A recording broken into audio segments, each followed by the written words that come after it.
Fable Legends has been cancelled. Call of Duty is going into space. Microsoft has introduced the possibility of cross-network play, and The Division is breaking records left and right. All of this and more right here. My name is Rick Curci, and this is A Month in Gaming.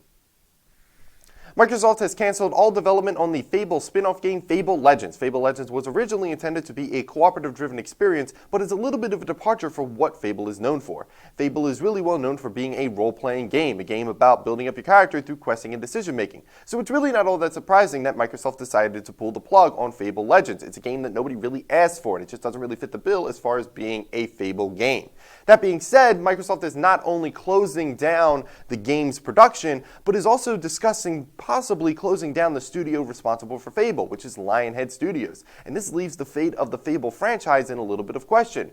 With this game being a first-party game for the Xbox, it is probably going to be picked up by another studio. I do not think this is going to be the end of Fable. Grand Theft Auto 6 is currently in development. The studio was originally looking at Tokyo as a possible setting for the game, but decided against it due to the structure of the city's streets. That being said, no word on a Red Dead Redemption 2. Which is a little concerning. If they're moving forward with the Grand Theft Auto 6 instead of focusing on a brand new project, well, doesn't really look all that great for a Red Dead Redemption 2, which is a little disappointing. The next entry into the Call of Duty franchise is going into space, and according to the game's developer Infinity Ward, the game will be set in the very far future and will be a full-on sci-fi game complete with space battles. But they also stated that this will not be a sequel to Call of Duty Ghosts, which is a good thing because in my opinion, Call of Duty Ghosts was the worst Call of Duty ever.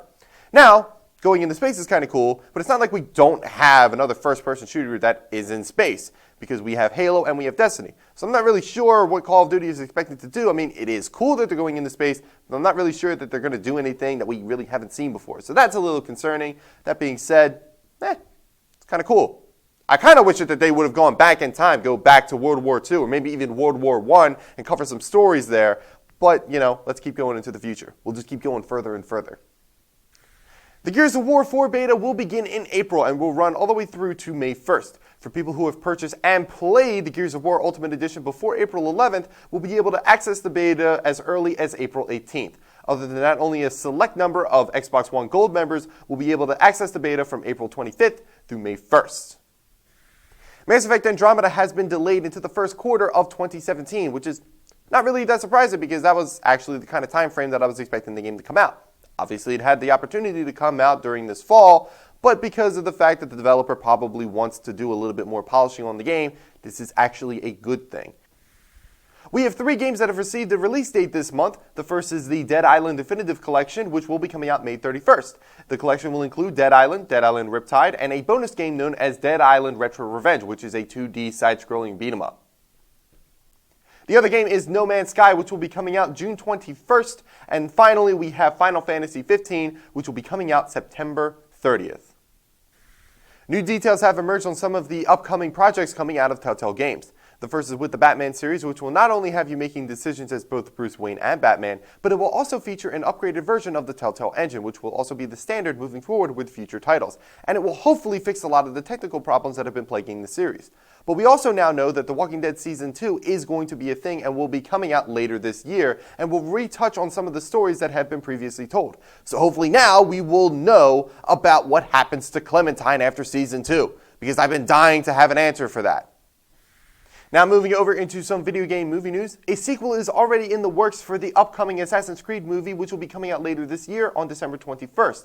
And considering that it's a video game movie that hasn't even come out yet, the fact that they're saying that they're already going to get a sequel is a little surprising. I mean, I understand you have Michael Fassbender, but that doesn't really guarantee that the movie is going to be good or even good enough for a sequel. So the fact of the matter is that the movie studio is showing a lot of confidence, and that is actually very uplifting, especially for this fan, and it's making me very excited. There is also a Thief movie that's in the works that is going to be touching on a lot of the same trends that the rebooted game back in 2014 kind of touched on, which is a movie that really nobody kind of asked for, but honestly, now that I think about it, could be a little interesting. And then there is also the Final Fantasy XV movie called Kingsglaive, which is an animated movie that will not be available in theaters and will be coming out also later this year. But if you look at the cast, Sean Bean, Lena Headey, and Aaron Paul, that alone has gotten my interest and is only amplifying the interest that I have for Final Fantasy XV. So all this stuff is pretty interesting.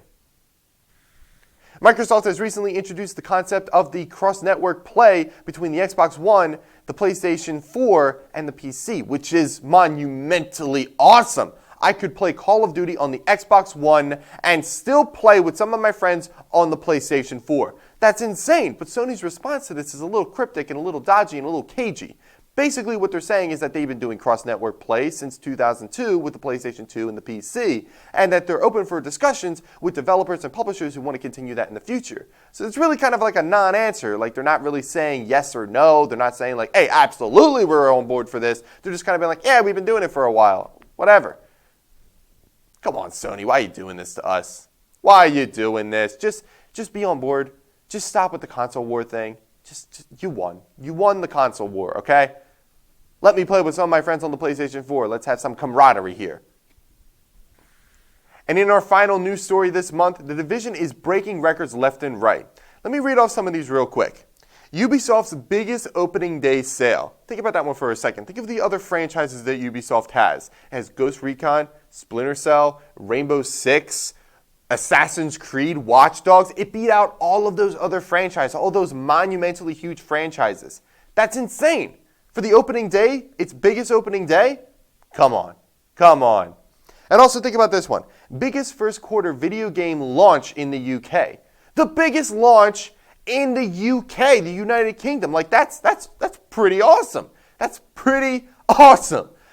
But here's the biggest one of all. Best-selling new franchise ever.